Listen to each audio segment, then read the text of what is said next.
সিএবির election নিয়ে পরবর্তী কোনো রকম ভাবনা? দেখো, আমি প্রতিবারই বলেছি মোহনবাগান আমার প্রায়োরিটি, আমার সিএবি ইলেকশন আমার প্রায়োরিটি না। আমি সিএবিতে আছি। সৌরভ অনেক দিনের বহু পুরনো বন্ধু, রাজদা আছে, সবাই একসাথে আমরা আছি ওখানেও। আমি আশা করি আমরা সুস্থভাবে একসাথে থাকবো এবং সিএবিও ভালোভাবে আগামী দিনে চলবে। তোমার একটি গুরুত্বপূর্ণ প্রশ্ন, তোমার কি মনে হয় মোহনবাগান ইলেকশনের লাস্টের দিকে যে ঘটনাটা ঘটলো সিএবির ক্ষেত্রেও সেটাই হতে পারে?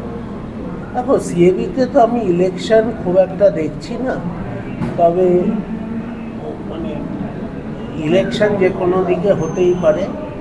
এবং আজকে আমাদের দিকেও আমরা যখন গিয়ে একসাথে মিলিত হয়েছি, কিন্তু তার আগে আমরা যেভাবে প্রচার করেছি এবং যেভাবে সদস্যদের মিট করেছি, আজকে সেইটা সিএবিতে হচ্ছে। সিএবিতে অবশ্য আমাদের 6,818 মেম্বার, সিএবির 148 জন, সো সেটা একটা তফাৎ আছে।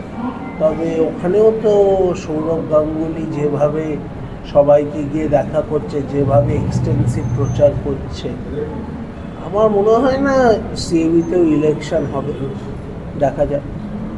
আমি অ্যাপেক্সে আছি অ্যাকচুয়ালি তপন মেমোরিয়াল থেকে। সো সেদিন আমি গেছিলাম। আমার প্রশ্নটা তোমার কাছে এটাই যে ভবানীপুর এবং ইস্টবেঙ্গলের ম্যাচ নিয়ে যা সিদ্ধান্ত হলো তা কিন্তু এখনও রাজদা সামনে আনেননি। আমি সেদিন গিয়ে একটা কথাই বলি যে আমি সিএবির আগেনস্টে যে কথাগুলো বলেছি সেইগুলো একটা বহিঃপ্রকাশ ছিল, একটা ক্ষোভের। কারণ যেভাবে সেদিন খেলাটা নষ্ট করা হলো, এইভাবে একটা, দেখুন আমরা সবাই টিম চালাই, সো টিমের এইভাবে ক্ষতি হলে আমরা সবাই রিয়্যাক্ট করি। তো আমি সেটাই বলেছি যে আমার কোনো ব্যক্তিগত কারোর সাথে কোনো অভিযোগ নেই কারোর আগেন্সে, কিন্তু একটা সিএবির মতো অ্যাসোসিয়েশনের আরও কঠোর এবং নিরপেক্ষ হওয়া উচিত, এটাই আমার বক্তব্য।